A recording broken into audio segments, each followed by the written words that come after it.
Hey guys, Coach Justin here with your at-home workout of the day for Thursday, July 23rd. Our prep for today, we're going to start with 12 air squats. Feet are shoulder width, they remain flat on the ground. You can reach your arms forward for counterbalance and weight. Sink your hips down low, keep your feet flat, keep your chest up. Come on back up and repeat. 12 air squats followed by 8 per side knee hugs. So we're actually going to get into a supine position on the ground on our back. And you're going to grab onto your shin and pull your knee off to the side towards your armpit. Give it a good pull and then lay it back down. Switch sides, pull the other side. We've got an interlocked finger grip and lay it back down. Switch sides again, alternating left and right for 8 reps per side. And finally, we're going to do a 3-legged dog here. So a static hold, get yourself into a downward dog first. Drive your hips up, you can bend your knees to keep a straight spine, and then you're going to straighten out that leg to get a straight line from your head, your hands, all the way back to your top leg. Hold that, get a good stretch through the back of your planted leg here. We're going to hold that for 15 seconds and then switch legs and hold the other leg for 15 seconds. We'll go through those 3 movements for 3 rounds, and that's your prep for today. All right, our strength for today, we're going to start with a half kneeling overhead press. So rest on one knee, whichever knee's down, hold the dumbbell over top of that shoulder. You're going to press that dumbbell up, lock out the elbow, bring the arm towards your head, come back down, and repeat. So you're going to do 8 reps there, switch arms and legs, and perform 8 reps on the other side. If the dumbbell that you've got is a little bit too heavy, you can do a few less reps. If the dumbbell that you've got is a little bit light, you can do a few more reps. All right, adjust as necessary. Number 2, we're going to do a shrimp squat. So you can grab onto a beam or door frame or something like that to help support you.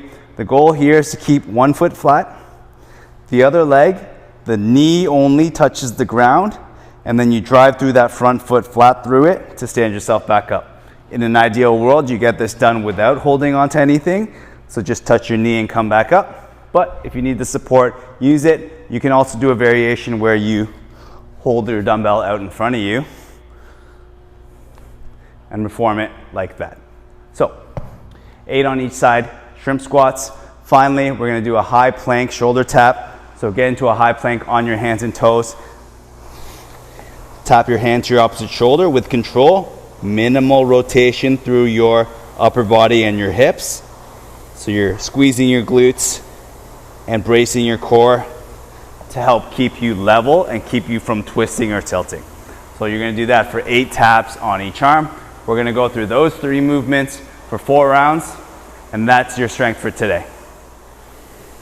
All right, our recovery for today, we're going to hold each of the following poses for 2 minutes or 2 minutes per side if it applies, starting with a prayer pose on the bench. So you're going to set yourself up in front of your couch or ottoman and make sure you're a little bit away with your knees so that you kind of have to fall into the edge. And then you're going to support yourself with your elbows on the edge, and then we're driving your hips back over top of your ankles, and then poke your head through that arm, that gap between your arms. Drive your chest and face down towards the ground. Okay. We're looking for extension here through the upper spine, and also getting a nice stretch in our lats and shoulders because our elbows are being driven upwards by the edge of the bench. Okay. So holding that position for 2 minutes. Next is going to be a pretzel pose or position. So what you're going to do is start by lying on your side. Your top leg, bring it forward. Your bottom leg, grab it with your free hand. Okay, so your opposite hand is grabbing your knee there, and then your opposite hand grabs your other foot. Pull on that ankle, get a good pull and stretch to the quad to open up at the hip, and then from here you're going to try to lay your back on the ground. It's okay if your knee comes off the ground. We're in a little bit of a spinal twist here. Lots of good things going on in this position. I'm going to hold that for 2 minutes, come out of it, roll over to your other side, and do 2 minutes on the other side. Okay, if any of these recovery poses start to get uncomfortable before the 2 minutes is up, come out of it briefly. When you're ready, you can get back into it. All right. Our third pose, child's pose. So you're going to get into a kneeling position, kind of like the prayer, but now hands on the ground. You're going to drive your hips back, slide and reach your arms forward, bring your chin down towards the ground. And you're just going to hold that position.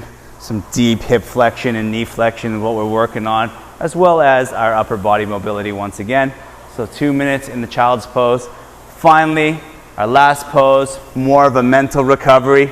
We're going to get into our Savasana, lying down on your back. Just relax everything. Arms and legs are a little bit out to the side, but not much. But really, you can just find a position that's comfortable for you. Close your eyes, focus on your breathing, only through your nose, in and out through the nose. Just trying to wind down and finish off your workout there. All right, so 2 minutes of each of those poses, and that's your recovery for today.